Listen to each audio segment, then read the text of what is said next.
All right, let's just get started. Hello, my name is Andrew Perry, and today we are taking a look at my uh, Project 2, Part 2 authentication. This is for my CSE 341 class.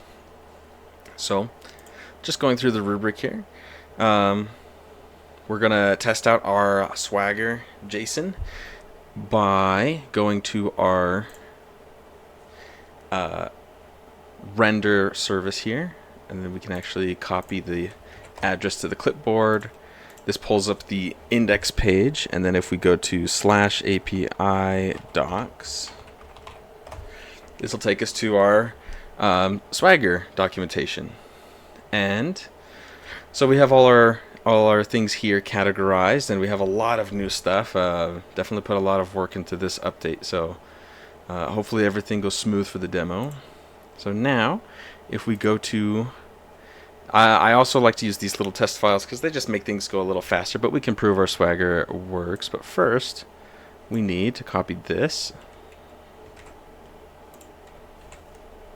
paste, and this will take us to our zero auth GitHub sign in here. And so we click authorize. Alright, and so we have our token here generated by the sign in, and we're actually going to switch over to, for the sake of time, to our test.rest file, because this is what's going to help us get through this a lot more quickly. So we'll save that there. We can actually go through here, and also we're going to copy our ID and our sign in, as that's also going to be useful to us. Okay. So next we're going to test our get user profile. This will run this request, and here we see it actually gives us our user profile and user information, which is great. We can click get all users, and right now we just have an admin tester and then the current user. And this is, by the way, this information is it's set up so that way only, not all of the user information, but only the relevant user information. Like if, for example, you're just trying to see, you know, the kind of things that other users are up to, or like if you're searching for a user, you can use that URL. Then we can test our protected route without a token. It gives us our 401 unauthorized code, and then route with token goes through. Scroll down. We have a user validation error, and because it's just the one account, and it's I guess technically my own account through the GitHub. We don't have one for actually updating information because kind of have to repeat this a couple times. But now we can create a workout using our token, and it says workout created successfully, and this is the ID that we'll copy. Scroll back up to our variables here, and we'll paste our workout ID, save that. Scroll back down, and then we can test our workout validation error. Bad request, as expected. It shows us all the fields that are required. We can get all workouts, which is right now just the one.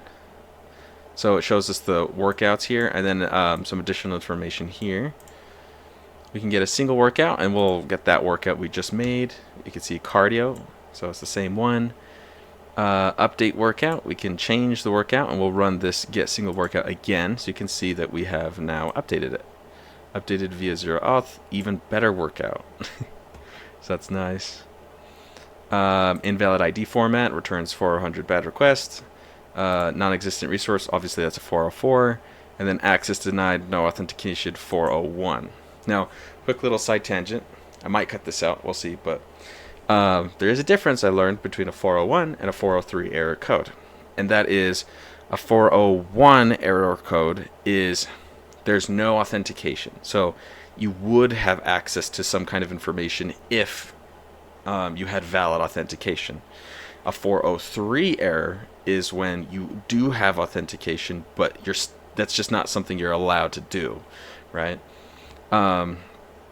So important distinction there. And then here we have our update user. I guess, yeah, I actually did put that in, update user.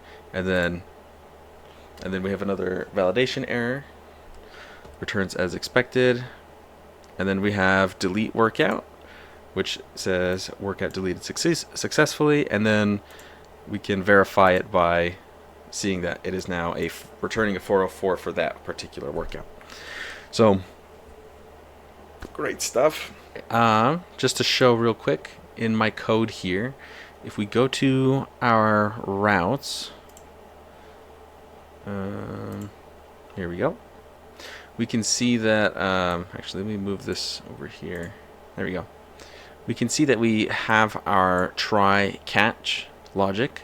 And as far as I understand, I don't think there is a single route that didn't have the try and catch. And I think, I'm not the best programmer, but I think the logic behind it is with an asynchronous function, it's easier to set it up this way, or at the very least it's good practice. Some stuff there, my brain's a little fried. I couldn't tell you off the top of my head, but we do have our try catch logic for all of these different things, and that's pretty good. Like, switching back over to the rubric real quick, we have oh yes, our database. There we go. So in our database right now, we have two users. We have our admin testing user, and this was for the jest testing, and then we have this user, the Perry user, that was just created for this testing. And then we actually have our workout fields here. And I can't lie, just for the sake of time, it's a little bit more lacking, but it still meets the the minimum requirements for the assignment. But I guess the users is really the main focus of this one. And I think, yeah, I think that's it. Let me check a couple things real quick. Yeah, I think we showed we have at least 2 protected routes. Yep, 2 collections. One of them has at least 7 fields. Try catch, 400 and 500 status code. Yep. Returns 400, 500 error if data requirements are not met. Yep. And then Swagger Jason is present can be tested. Yeah, I think we've met all the requirements. All right. Hope you enjoyed the video. Hope you learned something new. Thank you for watching.